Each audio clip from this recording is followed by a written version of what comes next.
Yo, salut ma Rachel. Bon, petite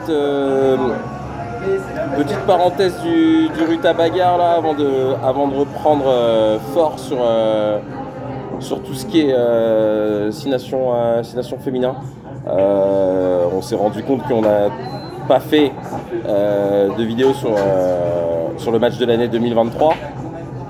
Il est temps de rattraper ça. Faut savoir que l'année 2023, c'est quand même une année où on nous a beaucoup cassé les oreilles avec les Irlandais. Donc en fait, le match de l'année, il y aura des Irlandais dedans. On s'est longtemps posé la question, est-ce que ce serait le Irlande-France du 11 février? Est-ce que ce serait la finale Leinster-La Rochelle de 2023 où La Rochelle va s'imposer en terre irlandaise 27-26? Ou bien le match, le quart de finale Nouvelle-Zélande-Irlande. Et étant donné tout ce qu'on vous a pas dit sur les Irlandais qui nous démangeaient de le dire pendant tout au long de l'été, finalement on a choisi le Nouvelle-Zélande-Irlande. Alors déjà le contexte, contexte personnel, nous on bosse comme des fous. Chacun sur nos nouveaux projets professionnels respectifs et on pète le matos fin août. Voilà. Fin août, on fait du vélo et à un moment, je sais pas, il y a un caillou, la roue avant du vélo rebondit, le téléphone qui était bien bloqué sur le truc, en fait, se débloque, bah, et s'éclate en mille morceaux et voilà. Là, déjà qu'on avait pas de thunes pour aller s'acheter des galettes, pour aller bouffer à la crêperie. Alors pour réparer un Jean-Michel Samsung, c'était mort. Donc bon bah voilà, c'est ce qui explique la misère de vidéos qu'il y a eu jusqu'à la mi-octobre. En plus, je sais pas comment on s'est démerdé. On avait voulu faire Google nous avait imposé un nouveau mot de passe. On avait voulu faire un truc marrant avec les grands chelems des Gallois dans les années 70, mais je sais pas, on a perdu le mot de passe. Enfin bon, bref, la haisse totale. Et donc les quarts de finale arrivent et c'est la première fois depuis très longtemps qu'on a qu'on a des sous tous. Et donc on est au pub. Donc là je suis au Gigs numéro 1, mais en fait on est allé au Gigs number 2 pour les quarts de finale de la Coupe du Monde. Donc on commence Galles-Argentine, je vous ai déjà raconté, les Argentins finissent par gagner. Il y a cette espèce de bagarre générale. Il y a Guido Petti qui fait un déblayage absolument cradingue sur un Gallois, mais l'arbitre ne dit rien parce que les Gallois, ils venaient de faire 10 fautes en 3 temps de jeu. Donc il y a un moment, le rôle d'un deuxième ligne, c'est de défoncer des mecs. Hein. On a tous en tête la grande époque de la SB. Oh putain, ça aussi, il faut qu'on vous en parle avant de vous raconter le match. Orlando, il y a un moment, on est dans l'Ain. Qu'est-ce qu'on fout dans l'Ain? C'est une longue histoire qu'on racontera pas ici. Mais bref, Orlando, il reprend une licence dans ce bled. Ça va être dur pour moi de dire du bien de ce bled, même si ma fille y est née. Et voilà. En fait, Orlando, il est deuxième ou troisième ligne remplaçant. Donc tous les week-ends, tous les dimanches, il a son petit numéro 19 ou 20. Et voilà. Et l'entraîneur va lui susurrer des trucs à l'oreille. Tout le monde l'appelle l'Argentin ou Rodriguez. Enfin, vraiment, le respect est mort à ce moment-là. Et donc, tous les week-ends, l'entraîneur va lui susurrer à l'oreille. Il dit, tiens, tu vois, tel mec qui nous fait chier, dégomme-le. Voilà, parce qu'Orlando, le premier entraînement qu'il fait là-bas, il respecte rien. Il y a un moment, les mecs, ils disent, ah, ok, on fait un entraînement à la cool. Donc, on fait juste les plans de jeu. Donc, les mecs, voilà, t'arrives, tu te fais plaquer, tu plaques gentiment, le mec se libère son ballon gentiment, on se dispute pas les rugs, voilà, c'est juste, on fait circuler le ballon, quoi. Mais en fait, il y a un moment, il y a un mec, il est demi-mêlée et il se prend pour un cadre et il veut montrer à Orlando que c'est un cadre. Donc en fait, à un moment, il lui fait la feinte de la moustache. Mec, Orlando, on lui dit intensité raisonnée. Le mec, il lui fait une feinte de la moustache pour lui montrer qui est le patron. Bah, Orlando, il le plaque. Il savait pas que le mec avait la cuisse bandée, tu vois. Bon, l'épaule d'Orlando, je sais pas ce qu'il y a là, mais l'épaule d'Orlando, elle fait mal, d'accord? Moi, je me la suis pris sur les côtes le soir de mes 36 ans. J'en pleure encore de temps en temps. Et là, il éclate la cuisse du mec. Et le mec pète un cap parce que tu vois, putain, c'est le capitaine émérite de machin, tu vois, il représente la plaine de l'Ain et tout. Tu vois, donc lui, dans sa tête, voilà quoi. Donc ça s'est réglé en mode Georgie Orlando qui paye des tournées à tout le monde, ça a failli partir en général, enfin bon, bref. Et donc, de temps en temps, les matchs, l'entraîneur dit tiens, tel mec, tu. Voilà, donc Orlando, ses stats sous le maillot de l'ASB, la magnifique saison 2016, c'est 0 mètre balle en main, 100% de réussite au plaquage et quelques cartons jaunes parce qu'il y a un moment, voilà. Vraiment, il a fait du sale. Orlando, il a fait du sale là-bas, quoi. Et bref. Donc tout ça pour vous dire que voilà, on est chaud sur on sort de ce match à l'ancienne. Et déjà il y a ma fille, elle apprend qu'elle va bouffer des poireaux alors qu'on l'avait laissé tranquille avec ça vu que les Gallois avaient gagné tout leur match de poule. Et puis il y a un type, il vient nous voir, ouais mais bon quand même.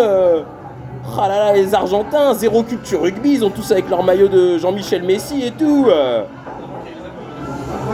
Casse les couilles et tout. Là, Orlando lui fait écoute, mon gars, vous nous avez apporté le chemin de fer et le rugby, on en a fait autre chose, on en a fait tout un truc. C'est un dérivé du foot ce truc-là. Me casse pas les pieds. Il lui a payé un whisky, il a fait sa propre, alors que Orlando depuis le début de la soirée, c'est nous qui on lui payé des coups. Là, il paye un coup à un mec qui dit vas-y. Bois ton whisky, bois ton seum et fous-nous la paix, quoi. Ouais, rajoutez-lui un glaçon, garçon. Après, il y a un autre mec qui vient. On avait sympathisé avec des gars pendant le match. Et il vient nous dire mais c'est incroyable ces Argentins. Jamais ils sont allés en touche, ils sont allés taper des trucs et tout. Nous on est là, écoute, il y a un mec un jour, il s'appelle William Mobelis, il a ramassé un ballon à la main sur un terrain de foot. Il l'a posé derrière la ligne, il a dit maintenant on va tirer entre les perches. Donc en fait, tirer entre les perches, voilà, il n'y a pas plus pur que ça. Donc viens pas nous casser les couilles avec tes trucs à l'ancienne.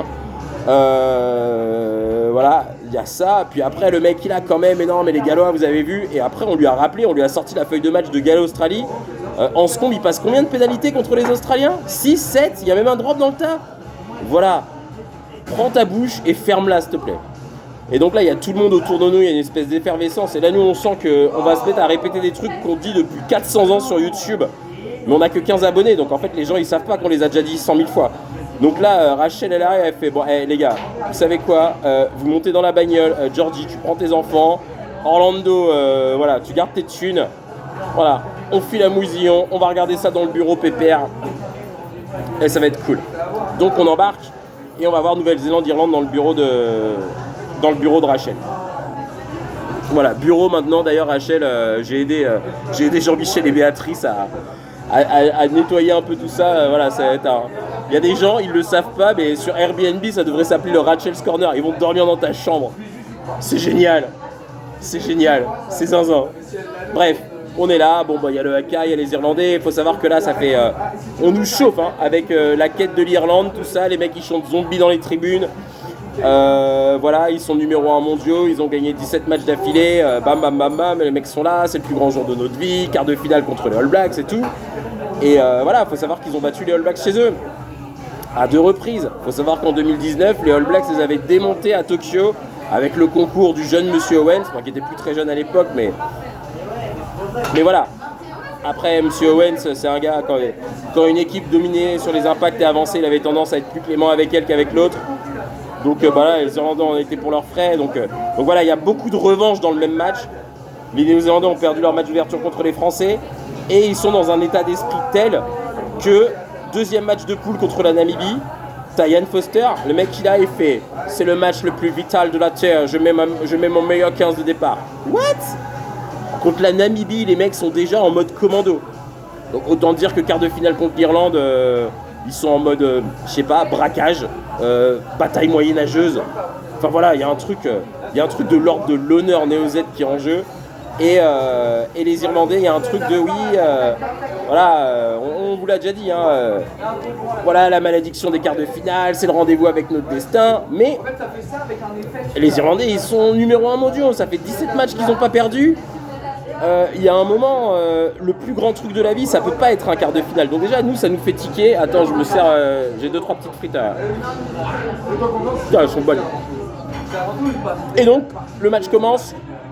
Grosse tension, les Néo-Z font 2-3 erreurs, et puis à un moment ils arrivent enfin à être dans le camp irlandais, et là il y a une séquence époustouflante. Les Irlandais défendent super bien, les Néo-Z tiennent la balle et ça dure plus de 30 temps de jeu, et à la fin, les All Blacks obtiennent une pénalité. Tout le monde est rôti déjà par cette première débauche d'énergie, enfin la séquence elle est complètement folle. On comprend on a grimpé de 3 levels par rapport au quart de finale précédent. Et sagement, les Néo-Z prennent les points. 3-0, boum boum. Après, c'est un match où ça va de ligne en but en ligne en but. On l'a pas revu depuis longtemps celui-là. À la mi-temps, il y a 18-17. Le suspense, il est total. Et puis, en fait, il y a un moment, il y a un gars, il y a une touche pour les Néo-Zélandais qui sont plutôt dominés, mais qui en défense s'arrachent et vraiment font une masterclass en défense. Et puis sur une touche, à un moment, ils montrent aussi que sur ce match, dans l'avancée, ils sont capables d'être les plus créatifs, avec un petit lancement de jeu très bien agencé, il y a un franchissement, et puis derrière ça va aller, et il y a Will Jordan qui tape une course de 40 mètres, il marque. Il faut savoir que nous, ça fait longtemps qu'on nous casse les oreilles avec Johnny Sexton, avec les quarts de finale, voilà. Donc nous, on saute de joie. Vraiment, on saute de joie et en même temps, on sait que l'Irlande, à quel point elle est forte, à quel point elle a toujours trouvé un chemin vers la victoire, quelles que soient les circonstances. Ils sont tensés par les Springboks, ils arrivent à tenir le coup, à revenir dans le match. Mais il y a ce truc où nous, on est pour que la justice, en fait, elle porte un maillot noir, que Johnny Sexton, qui a joué la Coupe du Monde, après une visio avec la commission de discipline, le mec descend de la tribune pour aller insulter un arbitre, pour lui dire à quel point il est nul. Et le rugby en fait a tellement changé que ça passe en fait. Vas-y Johnny Sexton, tu feras la Coupe du Monde, tu seras juste privé de matchs amicaux. Donc Johnny Sexton il vit sa meilleure vie et nous ça nous fâche, donc on est pour les All Blacks, on est vraiment super contents. Ensuite le match continue. Les Irlandais marquent un essai de pénalité. Donc on est à 25-24. Et là il y a Jordie Barrett descendu du ciel, qui empêche un essai, qui annihile une action d'essai irlandaise. Où là déjà, nous on est en fusion, c'est-à-dire que on a beau être dans le bureau de Rachel, c'est l'explosion. Les enfants sont couchés depuis la mi-temps, mais ça nous empêche pas de crier comme des sauvages et tout. C'est limite à côté dans le salon, ils sont aussi en train de regarder le match, mais limite ils toquent à la porte genre en mode oh les gars arrêtez quoi. Surtout que faut savoir que le mec de Rachel est Néo-Z. Ils se sont rencontrés en 2021, c'est-à-dire c'est aussi une des origines du projet Straws on the Blushies. Rachel le rencontre sur une appli, machin, elle apprend qu'il est néo-zélandais, après elle apprend qu'il aime pas le rugby. Donc, je peux vous dire que, nous c'est au moment où elle le rencontre, nous on part à Pau pour voir le France-Nouvelle-Zélande des filles, et quand on rentre sur Nantes, c'est le France-Nouvelle-Zélande des garçons, vous savez, celui avec la relance de Ntamak. Et Rachel nous brief, elle nous attrape par l'oreille, Orlando et moi, elle nous fait, les gars, si vous me faites passer pour une putain de cassos ou une putain de fraté devant mon Stephen, mais je vous tue. Donc ça fait que ce match-là, le France-Nouvelle-Zélande, on l'a maté, on a été très calme. Vraiment. Et bref. Après, je vous passe les différents trucs, ça je les garde pour les vidéos de Straws on the Blushies, Rachel, les autres petits dossiers, les autres dossiers un peu rigolos par rapport à toute cette aventure. Mais donc là, en fait, on arrive au moment où Stephen, il sait à quel point on est des dingos, en fait. Donc, lui, il en a plus rien à faire. Lui, il aime bien. Vraiment, il aime bien. Donc, en fait, lui, il est posé, il est détendu. Faites les gogoles devant la télé. Je sais que vous n'êtes pas méchants. Donc là, on est à 25-24 pour les Nézoèdes. Et puis après, donc, ils récupèrent le ballon. Il y a plusieurs phases de jeu. Ils arrivent à obtenir une pénalité loin des poteaux. Et ils ont qu'un point d'avance, donc bien sûr ils l'attendent. Jordie Barrett la passe, 28-24, et là, coup d'envoi irlandais, il reste plus que quelques minutes. Il peut tout se passer, mais les Irlandais doivent marquer un essai pour être qualifiés en demi-finale et pouvoir faire la fête. Et là, ils se repassent comme en début de match, une action à plus de 30 temps de jeu, c'est époustouflant. Tu vois, je crois ils ont fait des montages. Tu vois, Hardy Savea à un moment, il plaint qu'un mec, il se dégage et genre il est séché, il est vraiment mort. Tu vois, mais Hardy Savea, c'est un des plus gros moteurs du rugby mondial. Et là, t'as un mec qui lui dit, vas-y, relève-toi, faut encore défendre, faut encore surplacer. Et tu vois, Savea, il entend son pote lui dire ça, il se relève et boum, il y retourne. Non, insane, vraiment insane de chez insane. Et ça finit sur le côté gauche. On se dit, l'Irlandais pousse et Et comme en début de match sur une action similaire, en plus c'est sur la même ligne d'en but, enfin sur le même côté du terrain, puisque entre les deux mi-temps ça a changé. Et bah le Néo Z arrive à gratter un ballon, pénalité pour lui, victoire. Et là, tous les trois on se lève. Au revoir Johnny Sexton. Magique, magique, match de l'année, match de l'année. Vraiment, c'est tout ce truc-là, tout ce foin qu'ils nous ont fait les Irlandais. Et vraiment, ils ont eu une finale de H-Cup à domicile. Bon bah, il y a Jonathan Doughty et Yuji Seteni qui n'étaient pas d'accord. Puis les finisseurs Rochelet qui leur ont dit bah écoutez, la mêlée et la touche c'est notre domaine. La puissance physique aussi. Vos gueules. Et là t'as le All Blacks qui sort pour la première fois de son histoire en phase finale de Coupe du Monde. Un exploit. C'est-à-dire qu'il n'est pas favori le All Black. Ou alors sur le papier il l'est moins que d'habitude. Mais il te sort ce match absolument magique à s'arracher en défense contre une équipe qui est absolument incroyable. Hein. Le jeu du 15 d'Irlande en 2023, là c'est le Farrell Prime, hein. C'est le Andy Farrell Prime, hein, le père d'Owen, le coach irlandais, sur la prise du milieu de terrain, sur la recherche de profondeur, sur les libérations de balles rapides, sur les petits coups de pied dans les coins qui vraiment t'acculent dans ton camp et tout. Ils étaient au max et ce jour-là, bah, la Nouvelle-Zélande leur a déployé une banderole. Ils se sont mis en manif au Stade de France, un Stade de France qui était plutôt irlandais. Ils ont déroulé leur petite banderole. Mais non, mais nous, on n'en a rien à foutre de votre histoire. Magnifique. Match de l'année. Nous, on est consumés par l'émotion. Et bon, bah, Béatrice, elle nous dit, mais t'inquiète pour les petits machins. Allez, cassez-vous, on vous connaît les jeunes. Voilà. Donc on va chez le caviste, on vous en a parlé. On va chez le caviste, là c'était une des meilleures troisième mi-temps de la Terre. Pareil, on n'a pas trop eu à répéter tout ce qu'on dit déjà, parce qu'à Bousillon, on leur casse les oreilles depuis très longtemps. Mais voilà, c'était une très bonne soirée où le match il finit vers 23h. Nous on rentre à 1h30 du mat. Assez entamé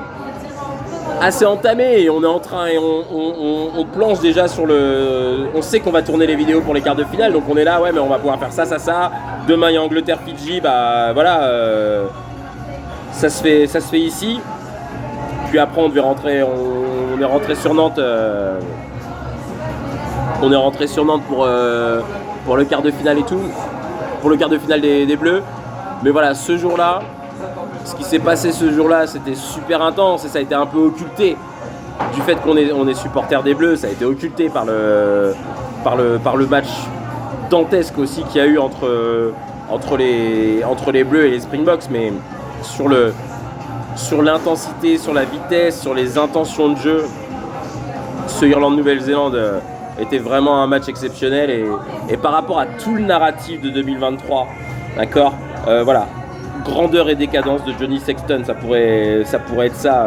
Voilà, il a été, je pense, Boden Barrett, Richie Mo'unga sur l'occupation du terrain ont réussi à annihiler les super pouvoirs de Johnny Sexton. Et donc après, c'était la fin du truc. Les Irlandais ont remis le couvert, ils ont repris un 6 nations.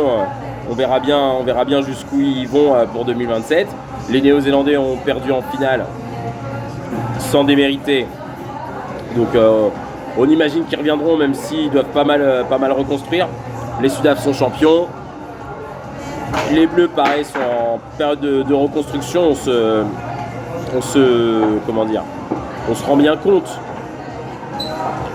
Avec toute la fournie de saucisses qu'il y a eu là depuis.